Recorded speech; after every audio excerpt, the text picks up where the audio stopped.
اسطنبول ومقالة وين صومالي بدن ايانا كنولا حدانا صوماليدا قنسوليات كمالهان بلسي تا بدل كيدا وحا بلشاد و اديغي جاليدا مر ان بوقداي حرونتا جاليدا حيلي هابينا ايان waxaan ku arkay dad aad u badan oo loogu adeegayo xarunta jaaliyada ay ku leedahay magaalada Istanbul dadkaasi qaar ayaa waxay cabashooyinkoodii ay u gudbinayeen gudoomiyaha jaaliyada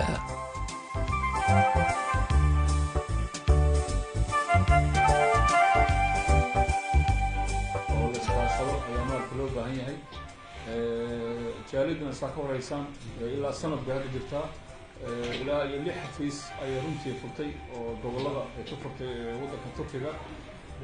إلى أفر حفيز ويشقين هذا وحكومة وقنصتي إلى شن حفيز شقيسة مثل لبضة كلام إن شاء الله بريها توصل لنا شقيان رجالنا هدي الله له مثل رمتي قف كستو أو صوماليا مال كستو وجوه إن لقوا القضاء ودبعتها هديتها من عافمات هديتها من عقامة دبعت كايسته هديتها ظروفك لو كل أو صوماليا إن قلب استاجنا إن قلب استاجنا أو جاليدة شعب اسكتوا من جاليدة شخص ملك كوحنا ملك جاليدة وحلقوا له ضدك ودك الدكان لكن ضدك ودك الدكان إلى جاليدة جاليدة الصوماليين وضدك ودك الدكان أو عائلاتك أو عيالك كويستا هي إلى جاليدة marka jaaliyadaas marka waa dareemi kartaan aasaaska dhibaato badan baa laga soo maray ilaa yani heerka maanta ay soo gaartay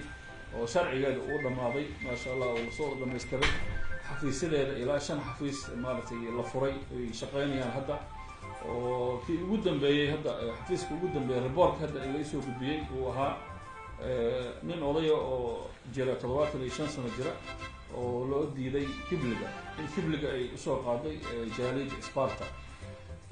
sidaas oo kale dad ayagana xanuunsan oo macnaha ama lacag lagu yeeshay oo lacag fara badan ahayd in lacagtii laga dhiibay oo waraaq jaaliyada ay sameysay ee qortay loo tixgeliyay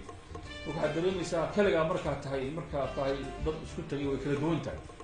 gacmo wada jir bay wax ku gooyaan marka anagu taas ka intalaaqayn oo taas ka baxayna in macnaha hadda wixii ka dambeeya dadka Soomaali xafiiska jaaliyada Soomaaliga u furay qofka Soomaaliga meel suurba ka yimaado adduunka kulliga qofka Soomaaliga xafiiska jaaliyada Soomaaliyeed xaq buu ku leeyahay aydan xaq bay ku leedahay marka waxa loo baahan yahay in macnaha xiriirkaas uu joogto noqdo si aan u noqono dad awood leh yani iska warqaba iska naxa oo isku gulmano asaan noqon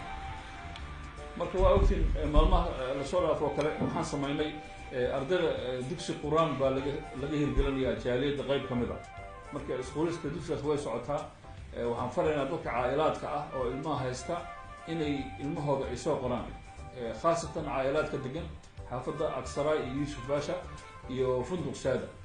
xaafadda Faatix dadka degan insha Allah waxay u tahay bishaara u tahay waxaan kaloo ku soo saacidnay jaaliyada oo si fariya dadka loo bari doona luqadda Turkiga ayadana iskuulista way socotaa markii ina ka faa'iideysataan oo insha Allah ta'ala kullu macallimiintu waa diyaar waxa la sugayaa in soo dargarowdaan midda kale muxuu ahaa ishay dadka xanuunsan hadda ilaa ay waxaan loo soo gudbiyay ilaa 6 qof baan loo soo gudbiyay ilaa hadda xanuunsan oo dad dhulka yaala oo aad u liita oo gobolada waddanka oo dhan iyo Istanbul marka insha Allah dadkaasna insha Allah kulli waxa ugu muhiimsan hadda aan xoog saarno waxay tahay in dadkaas ciqaamadaha loo diiday ciqaamadaha ay helaan intaasi haynoo joogo barnaamijkeena waa Salmaan Jamaal Saciid oo idinkaga tagayo sidaas iyo nabadgelyo